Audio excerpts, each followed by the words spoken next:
قال يا إبليس ما لك ألا تكون مع الساجدين قال لم أكن لأسجد لبشر خلقته من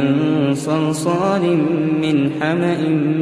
مسنون قال فاخرج منها فإنك رجيم وإن عليك اللعنة إلى يوم الدين قال رب فأنظرني إلى يوم يبعثون قال فإنك من المنظرين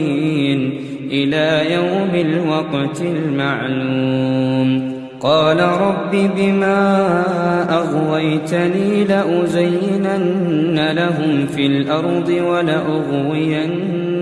أجمعين إلا عبادك منهم المخلصين